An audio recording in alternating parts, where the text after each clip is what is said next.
My name is John Keefe. I'm with Prairie Bluff Eagle Council, and Prairie Bluff is one of the co-sponsors of Eagle Days, as you may be aware of. This is about the 31st Eagle Days, I think it is. I could be wrong about that. But we've been around. We've done this once or twice before, so we can show you today, good spots where you can ordinarily see bald eagles in the wintertime here. I say ordinarily because, I can't guarantee that you will see eagles, but, the chances are pretty good. I was talking to one person there in the lobby. They were around yesterday afternoon. They saw 5 of them at the VFW Park, which is one of the sites that we will be stopping. We're going to take you to 3 places. The overlook by the parking lot in Prairie du Sac. There's a spotting scope there. And it overlooks the Eagle Island, as we call it. Ordinarily, there are a couple, 3 that are hanging out and perching on the island, or flying up and down the river, or perching on trees across from the river. Then we go up to the. We're going to go to the dam, north of town on 78th. And the dam is the reason why eagles are really congregating in the wintertime here in the South Prairie area. When the name of the game, as far as the birds are concerned, is food. And in the wintertime, especially when it gets cold like this, the birds tend to congregate up here because the river freezes downriver. And if there's ice on the river, they can't fish. If they can't fish, they can't eat. If they can't eat, they can't live. That's about as simple as that. But the dam is open.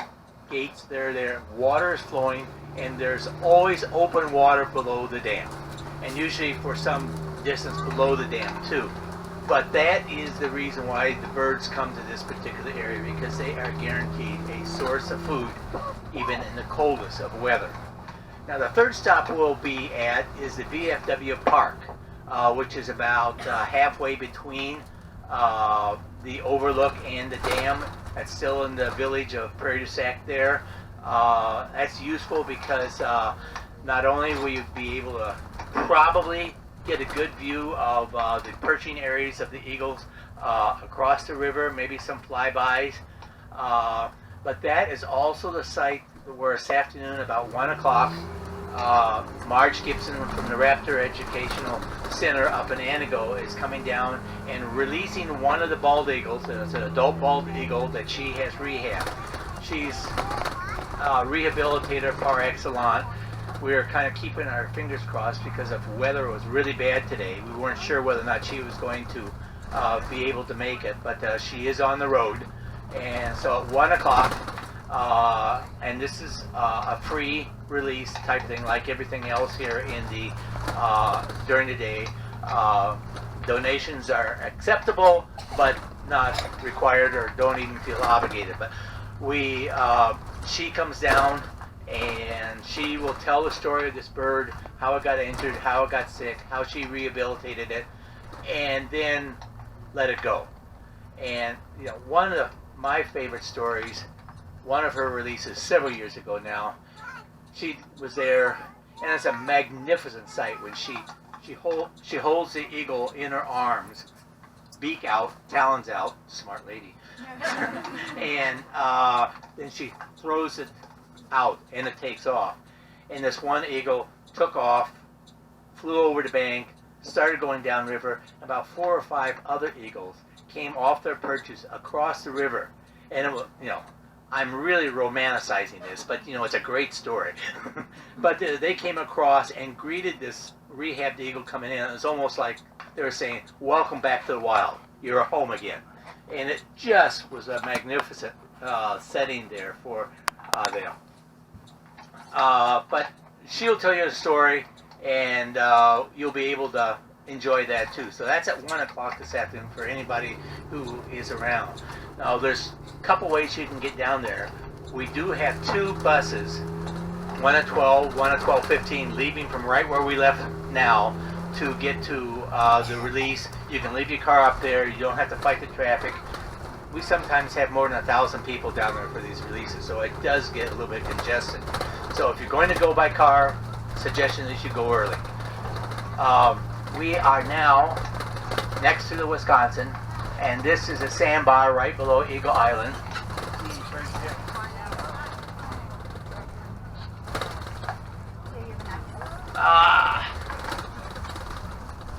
I'm not seeing any birds on the island right now, but you know, they are amazingly mobile. They fly from one place to the other. So if they're not here right now, stick around. It's kind of like Wisconsin weather. Situation will change in just 5 minutes or so. So we're going to stop here at the overlook. Take about maybe 10 or 15 minutes. And we can talk a little bit more when we get back. So, and by the way, if any of you have questions, feel free to ask during the course of the tour here. So,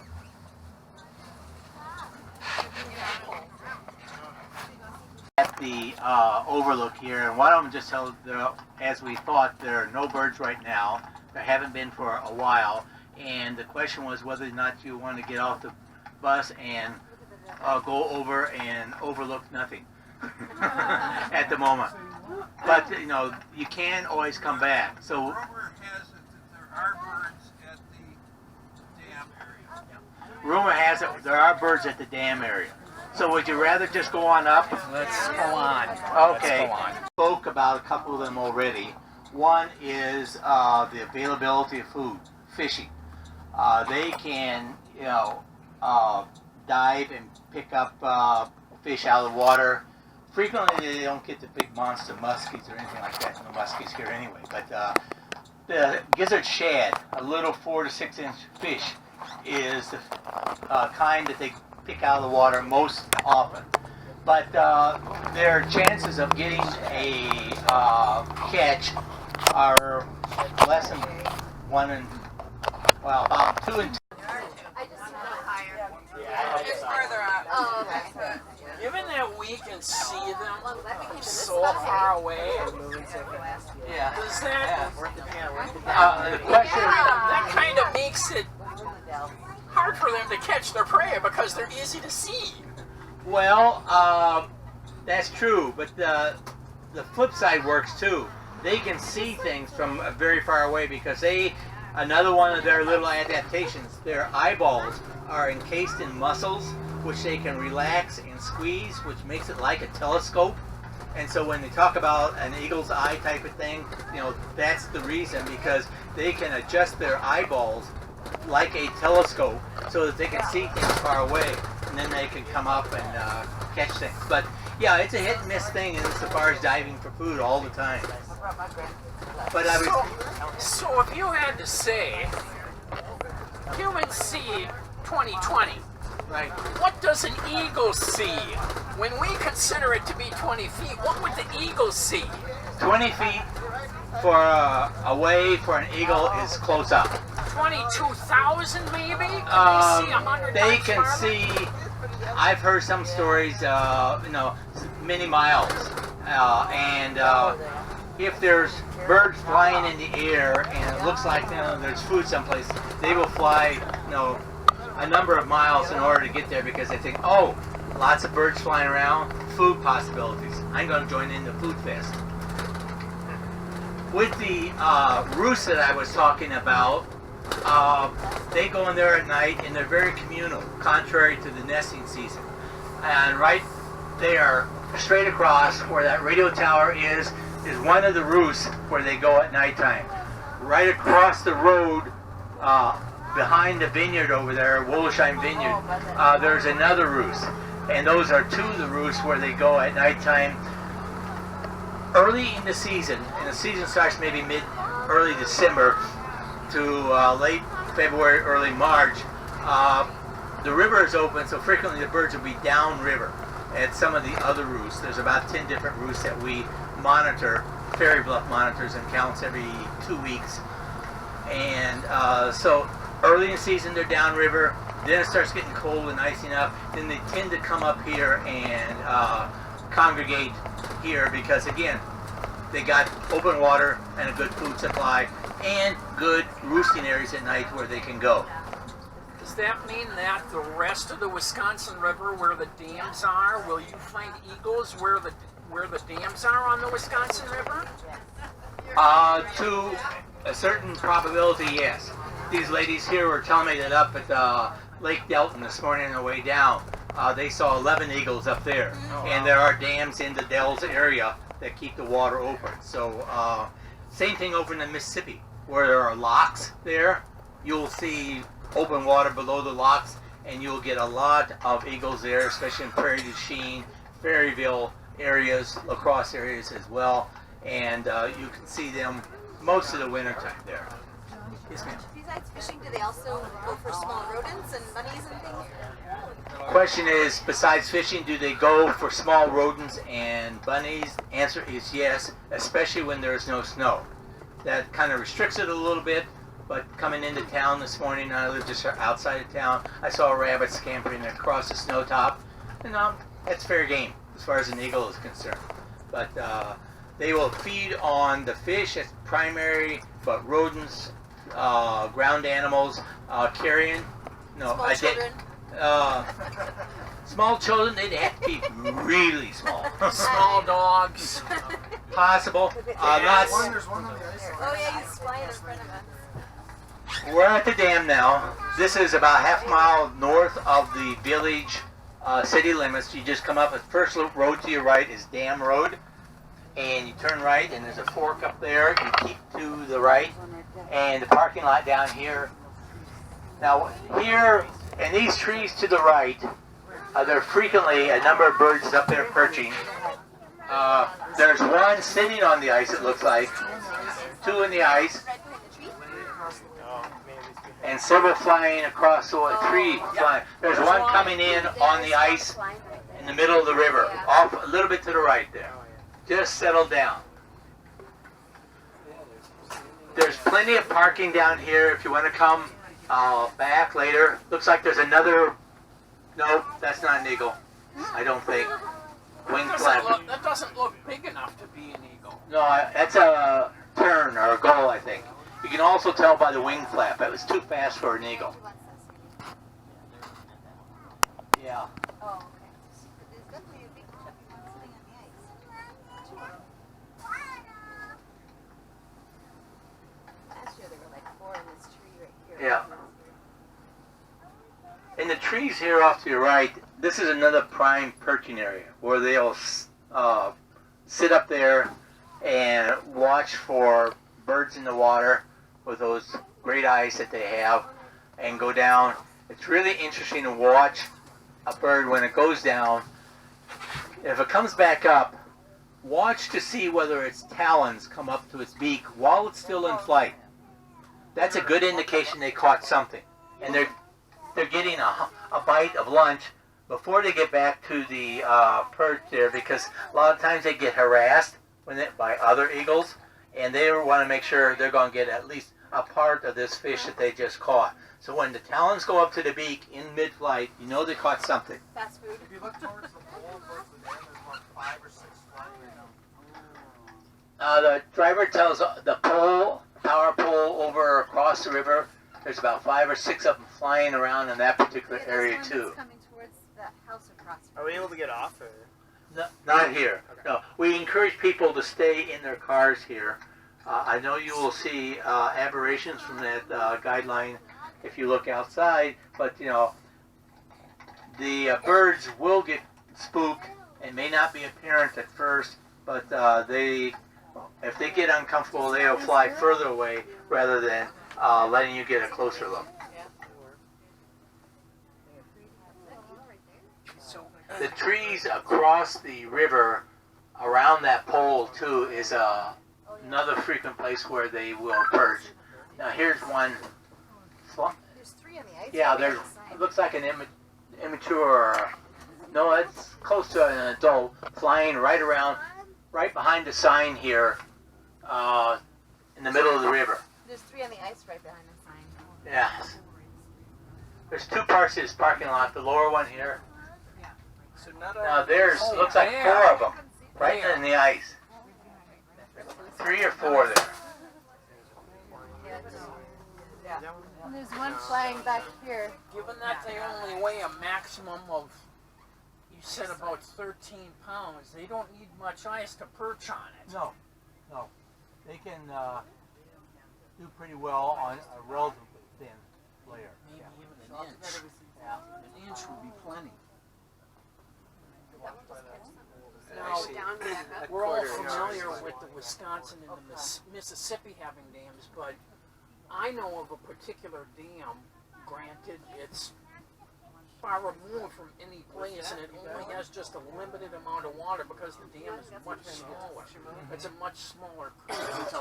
We're talking about Hyde Mill, you know where that is. No.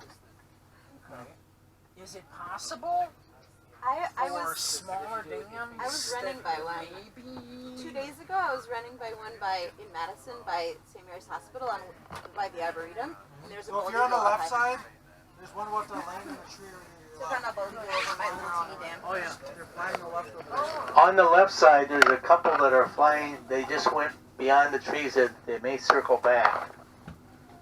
Do you see a lot of eagles So rolling? are all of these bald eagles, or is there another kind of? They are all bald eagles. Now, It's not. Oh, there's one. there's one.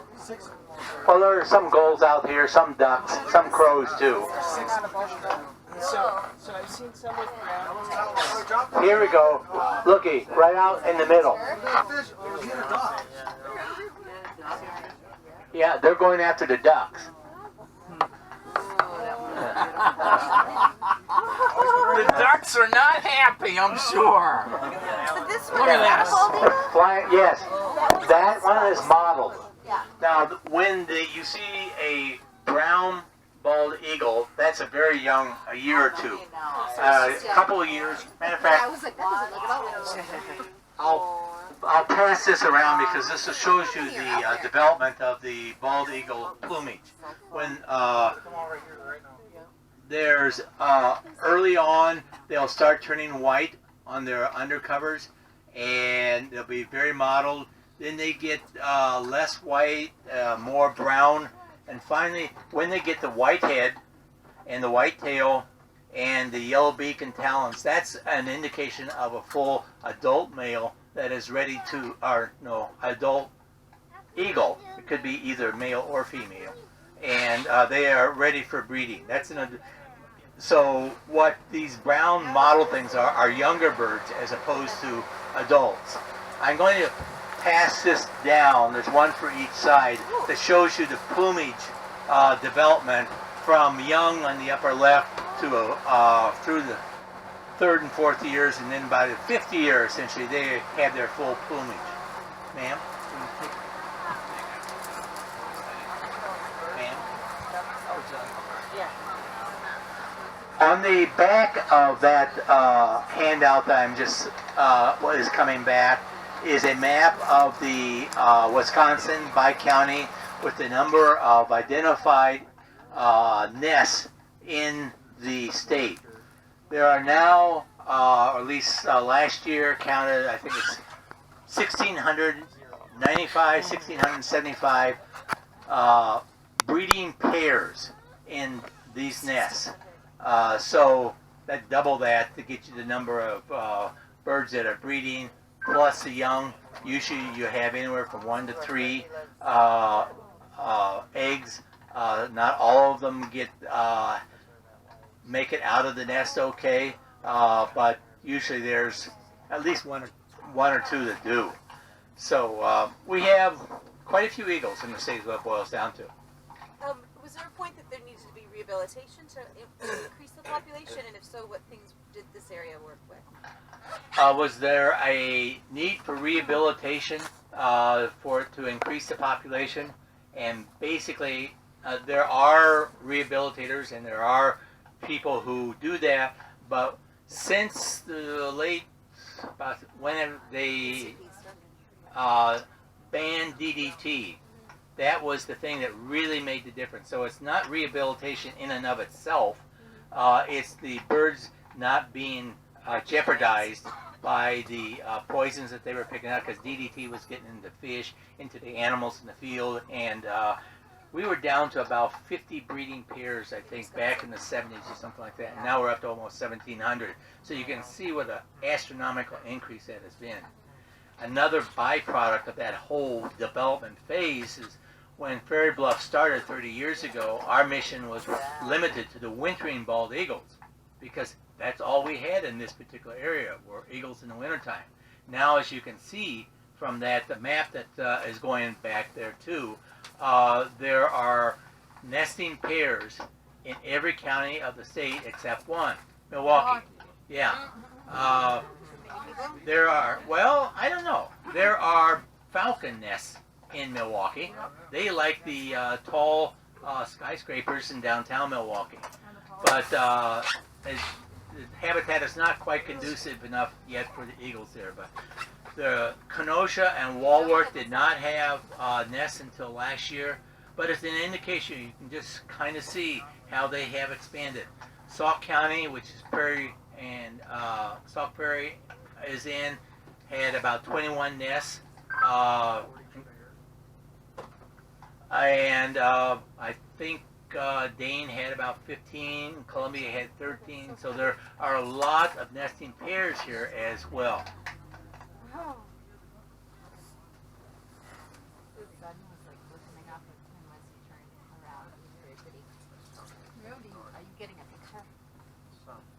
Is there a particular kind of habitat that is more conducive? I mean, obviously Wisconsin has a lot more diversity so that the eagles really like it here. But obviously there's a wide difference in the type of landscape. Certainly because we're talking tell everybody we go back. County. We were petting them. They were So we're talking what makes that particular area so conducive where we don't see it quite as many down here. Question I had was what makes an area conducive to all the birds? And I think really depends upon one thing, food. And are they close to an area where they can obtain food? Here, obviously, we have the river. When there's no snow, they can go off river. Likewise, northern Wisconsin, if you notice on the map, has Vilas and Oneida counties especially, have lots of nesting eagles, and that's largely because they have lots of lakes and lots of fishing opportunities during the summer. Lakes. There's lots of nests that are around lakes.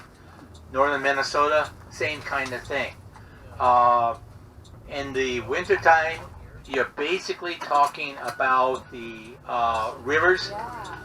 Lakes frequently are frozen, but rivers with dams or locks that keep the water open, or they will go further south where the waterways are basically open.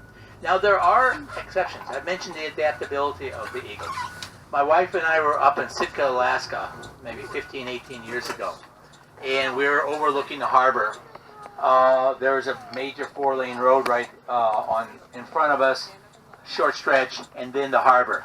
And there's a great big blue spruce tree right there. Somebody's pointing out the straight across there's a bunch more. They perched or flying? Diving. Oh, diving. Okay. There's like 5 of them that are diving Right there. Right there. Yeah. There's some unhappy animals in the water that are splashing. Look at the water. But in this rather congested area, at the top of this spruce were a whole bunch of eagles, and I was scratching my head and wondering, well, why are they where all these people are? And I followed the blue spruce down. At the bottom of the tree was a dumpster operated by McDonald's. It was the dumpster's McDonald's full of leftover food that they were perched up there waiting for to get some scraps. So yes, they can adapt very well to wherever they have their food. I think that's probably the single primary reason that guides their living arrangements. Wow. That's a lot of people. You're just swooping around. Yes. This is a good show. Yeah. Thanks for ordering such a good show, guys. Yes. That last eagle, his contract, he just worked and worked and worked. Yeah, hours and hours. He wanted shorter hours, more fish. Did he have his own little picket? Right. He was picketing for more fish. You mentioned the shad, that is their primary source of food. What are they willing to eat?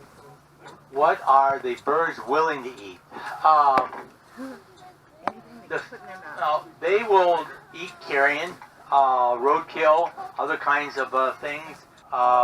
Basically, if it's fish or meat, they will eat it if they can get to it. Now, bigger meat type of thing, wolves, coyotes, they wouldn't go after something like that. That is a scary dam. But smaller kinds of animals and the fish are going to be their primary food source.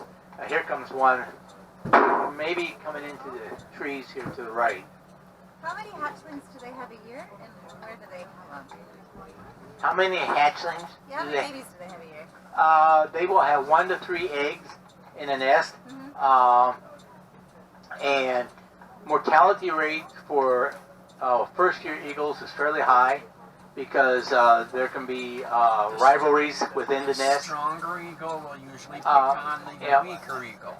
And sometimes they fall out of the nest and are injured, and mom and dad can't get them back in the nest. Sometimes they don't learn to hunt well, so even after they fledge, if they are not good hunters, they're going to get pretty hungry and end up starving. The birds will start nesting earlier than you might think, late February. They will start making the nest, laying the eggs in March, hatching them late March, early April, and by mid to late summer, August certainly, they're going to be fledged from the nest. And during that time, from the time of hatching to the time they fledge, they grow to their full size. So you can imagine what a nest of 2 or 3 fledglings would be like. It would be kind of like a tenement. But Do they go back to the same nests each year? do they go back to the same nest each year? We believe so. Did they get bigger and bigger? Yes, they will. We don't think they necessarily stay together during the winter. Separate vacations, A little separation from Yeah. that. But they do go back to the same nest and the same pair frequently. Yes. Oh, cool. Several years ago, we Prairie Bluff with Marge Gibson, the woman who is doing the release this afternoon, were collaborating on putting radio transmitters on some of the eagles that she had rehabbed, and because we had lots of questions, Prairie Bluff got permits to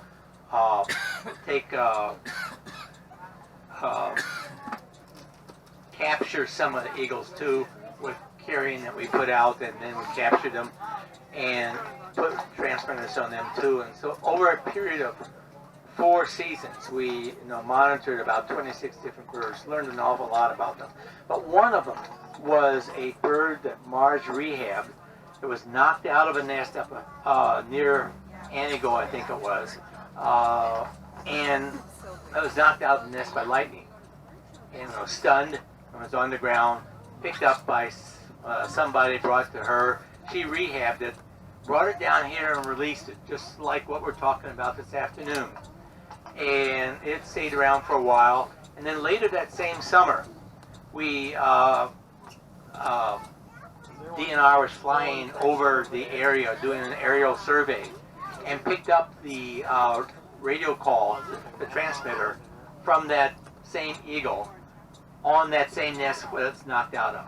So it was interesting because it confirmed what we thought, that they were going back to the same nest year after year. Even when there was trauma. Yes, even when they're trauma. How big are their eggs? Even the size of Yeah. a goose. Now, they are, my guess is probably 2 to 3 times the size of a chicken egg. But I'm not exactly, you know, when you get back, ask one of the DNR person, the person who has to sign up there on the bus, he probably will have a better idea of that. But I think they, oh, pretty good size. Make a good omelet. Now that we have drones, does it make it easier to count nesting pairs because of the drones? Does that Never make it been tried that I know of. Pardon? Never been tried. Really?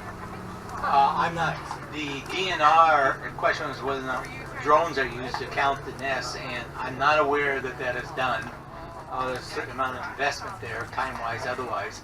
But the DNR will do a couple aerial surveys. I think they're down to 1 now in the wintertime and a couple in the summertime.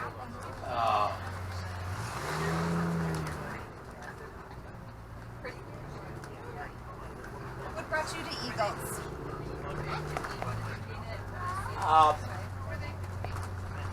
Question was, what brought me to Eagles? I guess we got involved. We moved up here in 1990, and it was at the time that they were developing the plan for the Lower Wisconsin Riverway and some of the properties there. And our property was next to some land that was of recreational value, and the DNR ultimately ended up acquiring. So we just got involved and met some other people, and one thing led to another. You know, they're a continually awesome species to watch. I think you got a pretty good idea there how they move, where they are, and so forth. You know, there will be times when you might come out here and you won't see any eagles at all. But then, obviously today, I don't know how many were out there all together, 10 or so maybe, all told. And but you know, knowing that they're there part of the time is a thing. Right to your right, in that row of trees there, you see that blob towards the right end of the thing? That's an eagle nest. And those birds have been coming there for a good 10 years now. It's another example of, you know, why do birds locate where they do, and we don't know all the answers. You know, that's relatively close to development, although in the zoning process, the village of Prairie du Sac did put an encroachment area there, and there can't be any houses within, I think it's about a quarter of a mile of that nest, in order to preserve that habitat there. But that's been there for a good 10 years now. We have another nest up here, Grand Avenue, which is the street that goes up to the high school, right off to your right across the river. They set up housekeeping about 3 years ago, I think it was. They seem to stay here year-round because we see them, you know, in the shoulder seasons, spring and fall, and so we think they are here all the time. And we see the young ones coming up there. This coming up here is VFW. There's a little marker right there that identifies it. It's kind of a small street here, but it looks like it's well plowed and everything. Good parking here. We encourage you to stay in your cars here as well, except for the release this afternoon. You'll be able to get out at that particular time. That's so cool. Oh my god. That's amazing.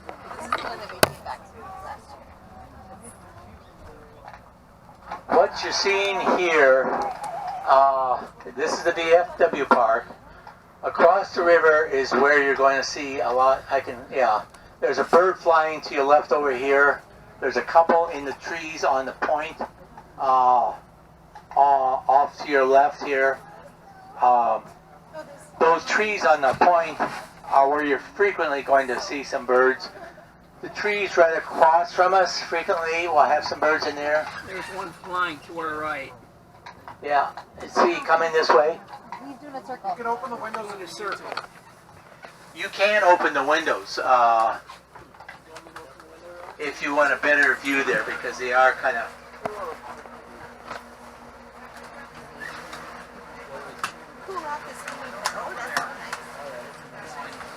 can I poke There's through? one off to the right here flying. And one on the left. And on the left on those. There's two over there. Carol.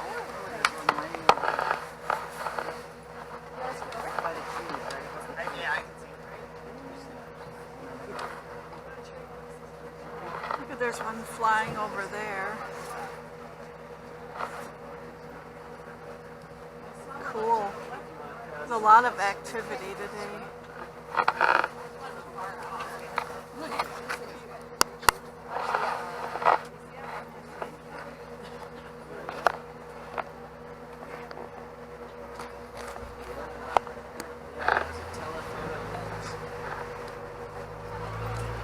Right here on the right, you see this trailer. That's where Marge will be releasing the birds from this afternoon. Did you want to take the shuttle bus down to see the eagle release? I know I want to. Right by the porta potties. Are there other states that rival the number of eagles that Wisconsin has? Other states rivaling the number of eagles that Wisconsin has. Minnesota has about an equal number. Florida has an awful lot too. They're year-round birds down there. I believe.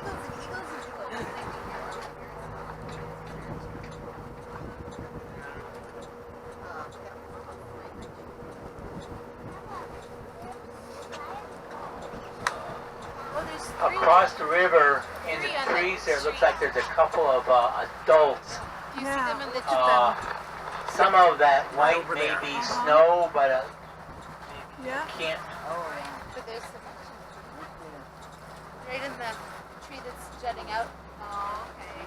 Yeah, maybe two or three over there. Yeah. The tallest tree. Oh, that's actually the guy that's doing the food session outside.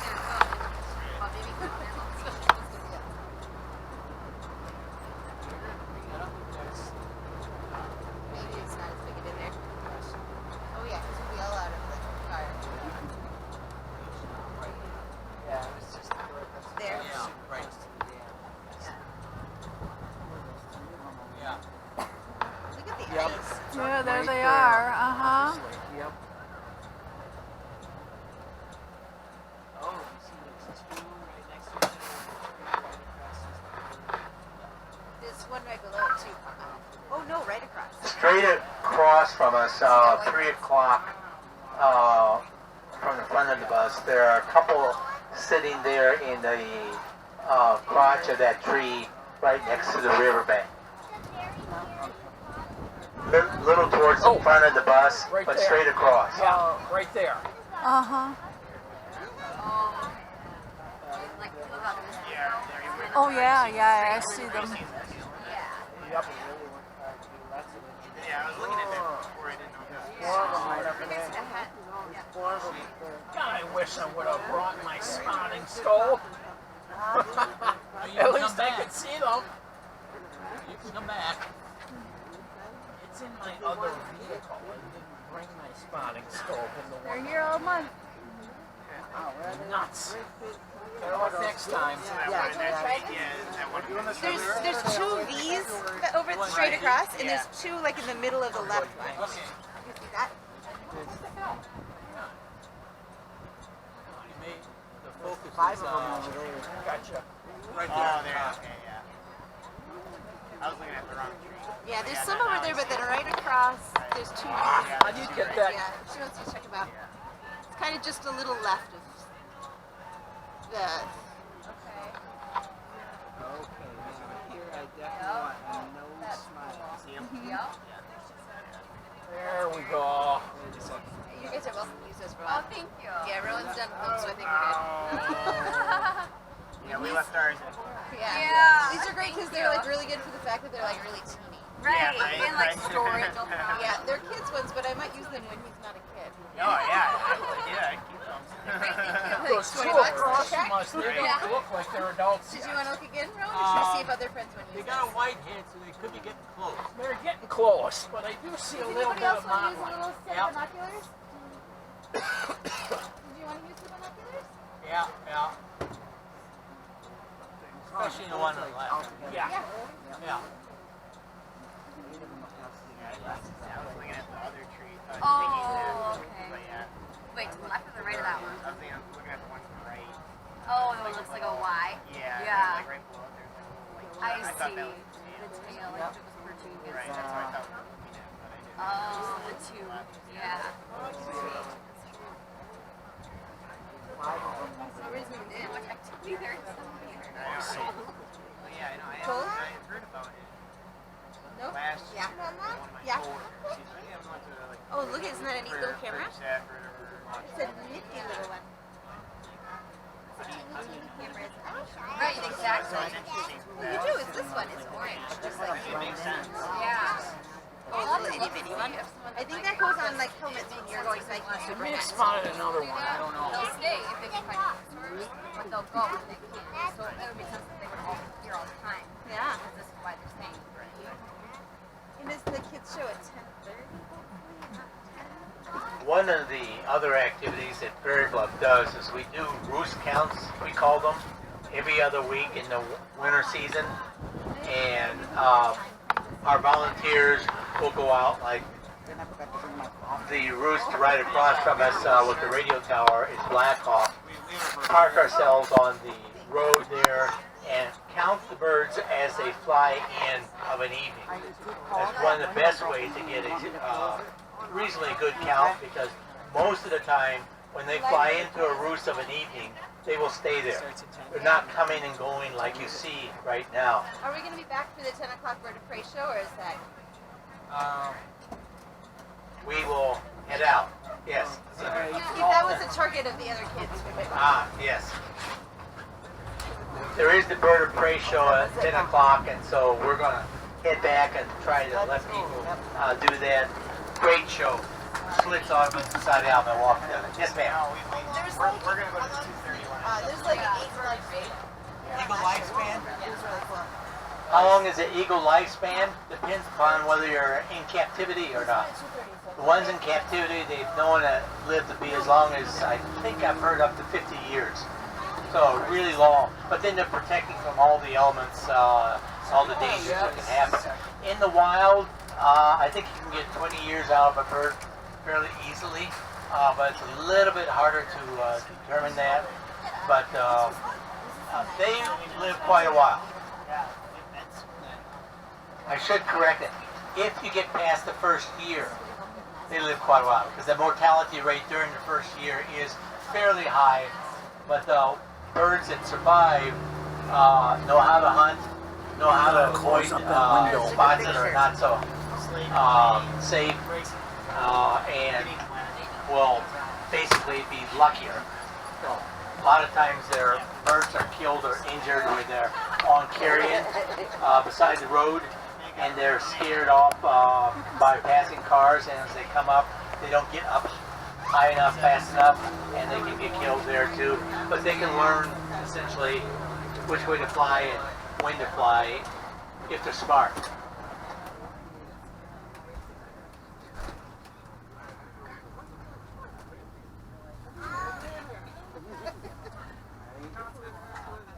I started to mention the roost counts that we do. There are about 10 roosts that we monitor on a regular basis during the winter. I think the numbers of birds that we have counted so far this year have been on the lower side, 75 or so, up to in the range of a little over 100. We've had as few as 50. A couple, 3 years ago, cycle was high, and one night we counted, I think it was 343 eagles in the roost that we were monitoring at that time. The cycle is something we don't totally understand, but they seem to go up and down about, the numbers go up and down about every 3 years. We get a high, then it goes down to a low. One theory that we have is that it might be related to that gizzard shad, the fish that I was talking about. They seem to come in cycles. And that's based upon information we have from the operators of the dam who can monitor this and count the fish going through the turbines that are there. So we can get a sense of when the shad are high or low. not precise counts, and there seems to be some correlation between the numbers of shad and the numbers of eagles we have here. Weather, obviously, is also another major factor. Does the DNR do anything in the way of creating more shad for them to eat? Does the DNR do anything in creating more shad? Not that I am aware of. That's just a natural cycle that happens here in the river. Okay.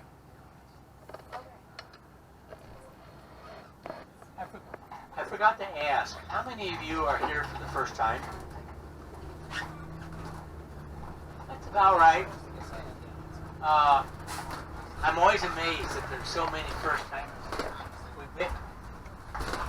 We've been here 30 years and we're still attracting new people. And that's really exciting because, you know, it's a continuing education as to why the eagles are here, why it's necessary to protect our habitat for them.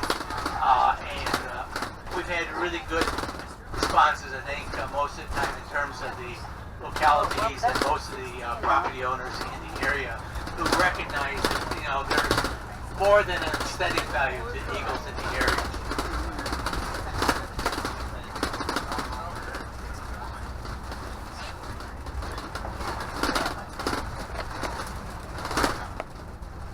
So when you come back to the overlook, if you do, there's a parking lot there, there's parking on the street as well. Early morning and morning hours are probably the best time to see the eagles flying around because they're coming out of the roost and lo and behold, they're hungry. And so they're coming down to the river, assuming there's snow on the ground like today, and looking to catch something to have for breakfast here. Afternoons, you'll sometimes see them coming as well, but they tend to be more likely to be perching, conserving their energy at that time of the day. And around 3:30, 4 o'clock, depending on exactly when the sun sets, they will be heading back to the roost for the evening time.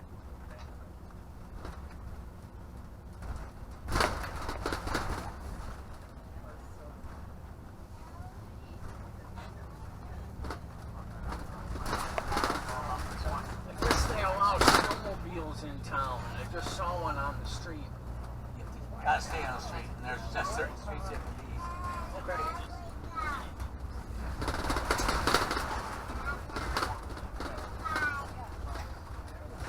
easy. It is 9:55, and we're almost back to the school, so I think you'll be able to catch most of the show there. I'm not sure whether you're aware. Do you have a ticket to the show? Oh, yeah.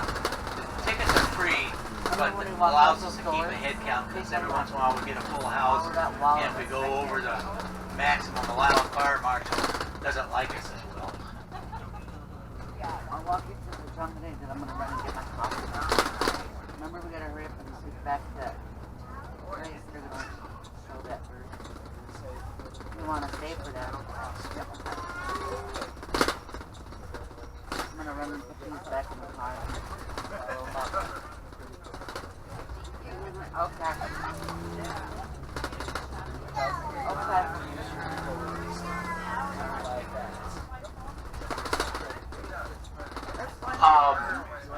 Where are those handouts that I sent back? Can you make sure that you give those to me as you go? Next tour would like to see them too. Thank you all very much for coming. I hope you had a good sightseeing trip. Know where you can come back and see the eagles on your own. And maybe we'll see you later today, or next year, or the year after. We hope so. Even though a lot of you are first timers, you can still come back and make it a second time too. That was really great.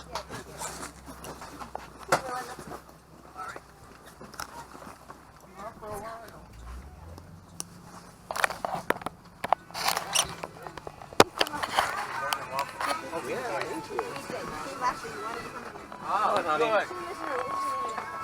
It was great. great, thank you. And what a show they put on too. Yes. You'll get to see 99% of it, so I think you'll be in good shape. Just enough room for me. Thank you.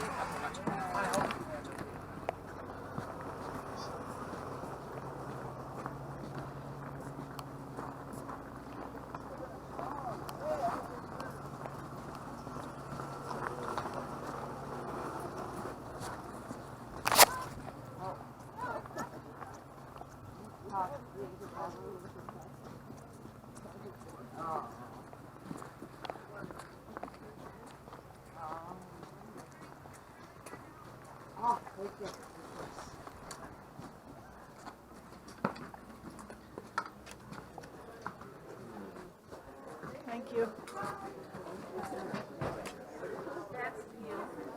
I think the show, I hope it's that way.